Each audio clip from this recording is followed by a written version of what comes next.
Well, good afternoon, ladies and gentlemen of the press.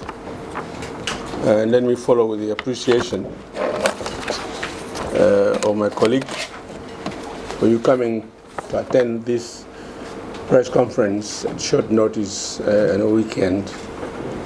I'm sure some of you would have liked to spend your time sleeping after yesterday night. Now I speak to you, not just the Minister of Cabinet Affairs, but also the Secretary General of the High-Level Standing Committee for the implementation of the agreement on the recent conflict in the Republic of South Sudan.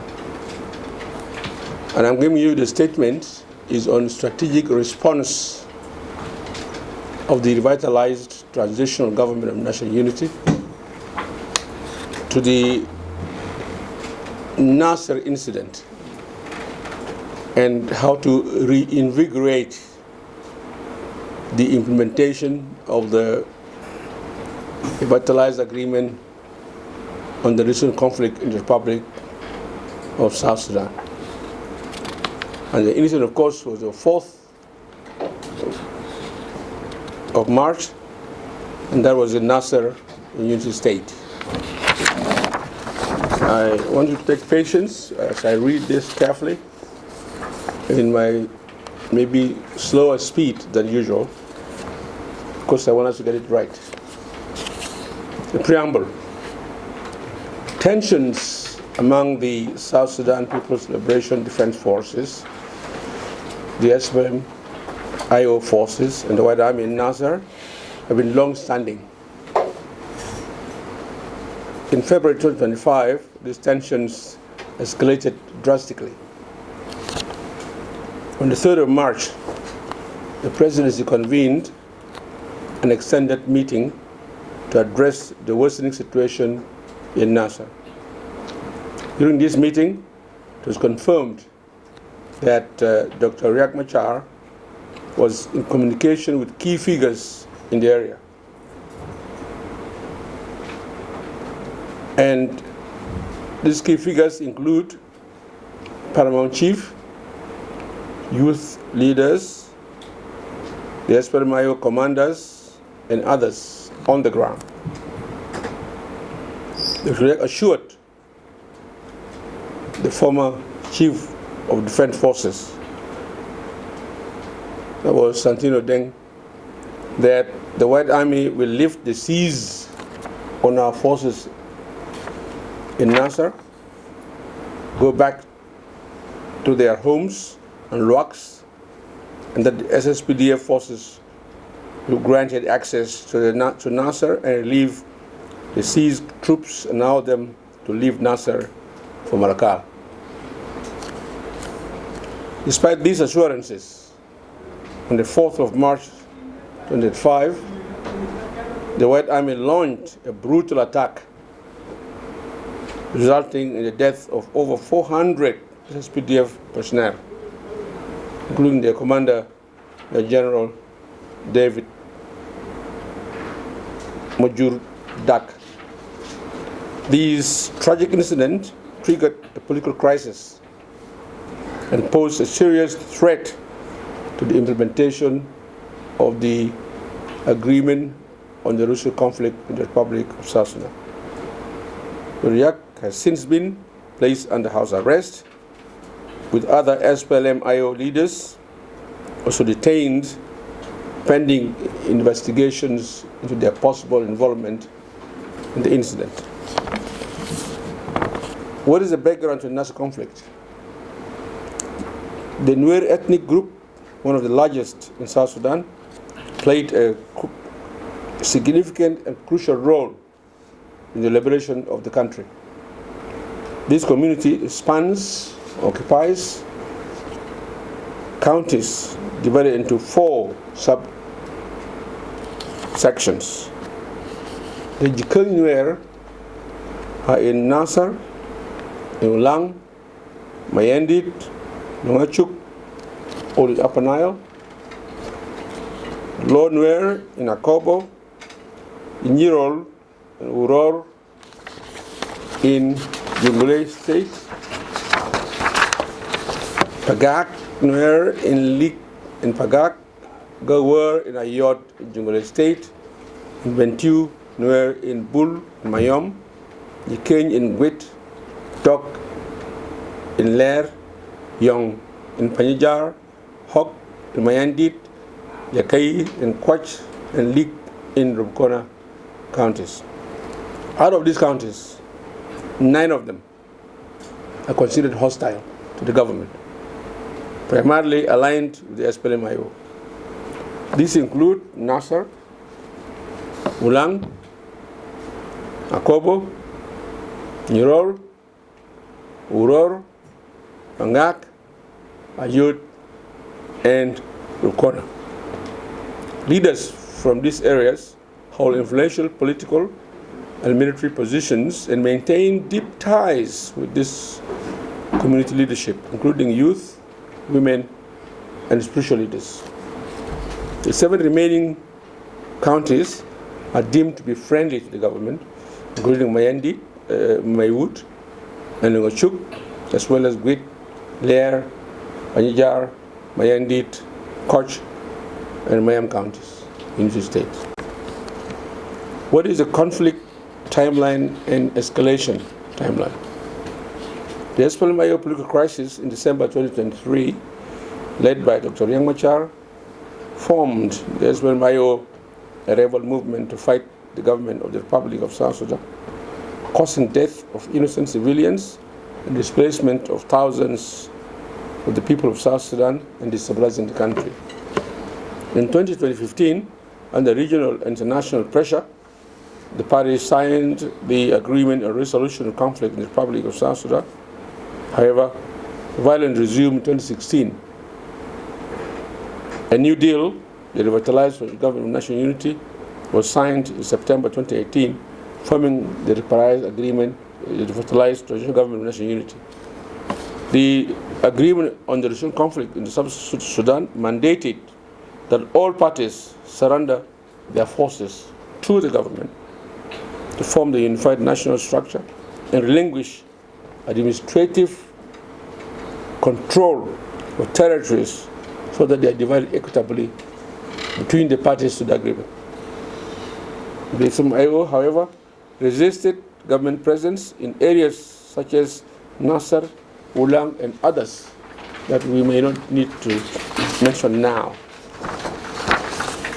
The SSPDF attempted to assert control of Nasser in 2016, but faced strong resistance. And over the years, their forces in Nasser were marginalized, allowed only limited access to water, firewood, and food. On the 4th of March 2025, it culminated in the massacre of over 400 SSPDF soldiers by the White Army, suspected to be in collaboration with the SPLM-IO forces. What is the relationship between the SPLM-IO and the White Army? While the SPLM-IO claims that the White Army operates independently, their ties to the SPLM-IO are strong and inseparable. This can only be confirmed through the ongoing investigations once the investigation is completed. So now, after Nasser, what is the strategic plan of the government? The strategic plan to reinvigorate the implementation of the R-Access is as follows. 1, we noticed and confirmed that the Nasser crisis has fragmented the SPLA into 4 factions now as we speak. 1, there are SPLM-IO who are under investigation because they're in conflict with the law and the constitution. There are SPLM-IO who are in hiding. They're here in Juba, or elsewhere within our country. There are also SPLM-IO who have decided to exile themselves. They ran away. And there are those who are in government with us. So what is our plan now to move the country forward? At this point, I want to mention that our commitment as the high-level committee is to make sure that we implement the agreement to move this country forward. How do we do it? We want to have one national army, disarm civilians, and make sure that the army and the police and all the other organs and control. We want to establish a democratic system. Then we move the country to election, because we believe it's only in election that the country will have stability. And I want to call to all of you, including our citizens, to understand that. First, as an action we want to take, number one, we want to affirm the leadership representation. You know that the agreement has been signed by 5 partners. But in these partners, the SPLM, the IT GONU, which is the SPLM and the parties that work with the SPLM, we have 14. The SPLM-IO claims to be the only one group. But then the SOA, South Sudan Opposition Alliance, have 8. So the other parties, they call them OPP, have 20. And then you have the FDs. So you're talking about 42 parties in this government. So the fact that one faction of the SPLM-IO is not there does not nullify, does not annul the agreement. You must be clear about this. So, when I talk about leadership representation, the High-Level Committee, which includes all the parties signatory to the agreement, shall urgently convene a meeting to recognize the legitimate SPLM-IO faction for continued implementation of the R-axis. We will have to recognize, according to the agreement and according to the constitution of the SPLM-IO itself, which party is legitimate. The one that has rebelled outside? The one that is hiding? The one that is self-exiled? Or the one that is with us in the government? Because every party has a constitution. A party is actually a government. It has a constitution, it has laws, rules, and regulations. We will follow those. 2, we want to the constitution of the structures of the agreement itself. So the High-Level Committee shall submit candidate nominations from the SPLM-IO that we will recognize according to the constitution for restructuring and implementation of mechanisms and national commissions to the President for appointment. The country cannot be left in vacuum. Out of the 2 parties, if only one faction of the SPLM-IO has gone, it doesn't mean the other 41 are irrelevant. 3, the High-Level Committee will meet with the Ministry of Finance and Planning to review and realistically adjust the budget of the electoral institutions to ensure availability of funds. We must look at the budgets of these institutions. Some of them are not realistic. Now we're going to take action. We're going to monitor, once they're paid, we're going to monitor the implementation. We're going to monitor progress so that we make sure we reach to the election in 2026. 4, electoral preparations.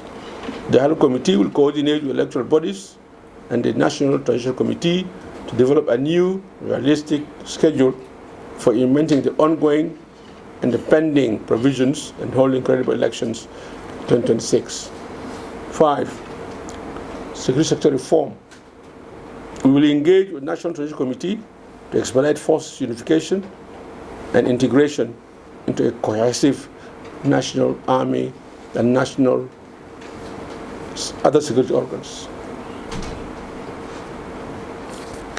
This is one of the weaknesses in the agreement, where we review those articles that are difficult. 6, roadmap development. We will draft a comprehensive roadmap outlining timelines and processes for resolving contentious or delayed articles in the R-axis, ensuring inclusivity and enforceability. And that we will call it Roadmap Part 2. We'll just remove those which are implemented and leave those who are ongoing and pending, and that is Part 2. And that we'll do it quickly, expeditiously, and with a lot of drive.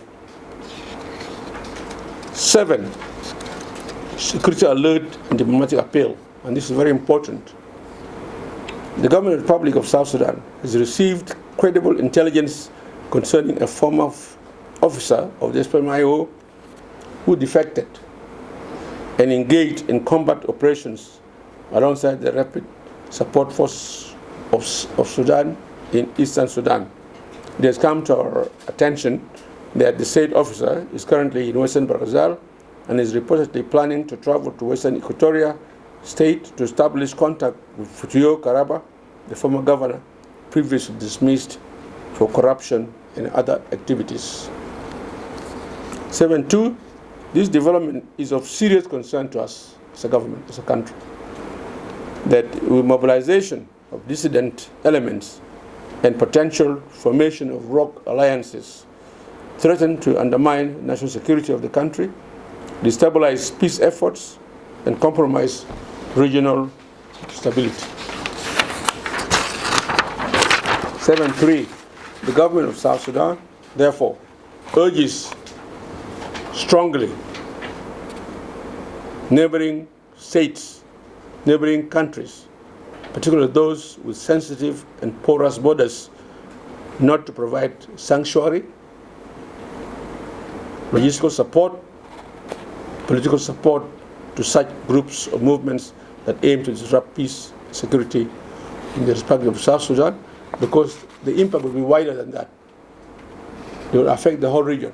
Imagine Ethiopia and Nasser and Gambela. You go to Uganda here, Kajukeji, in Panyume, you go to DRC, all those borders, you go to Central African Republic, these are all very sensitive borders. If they come together, they will destabilize not only South Sudan, but the entire region.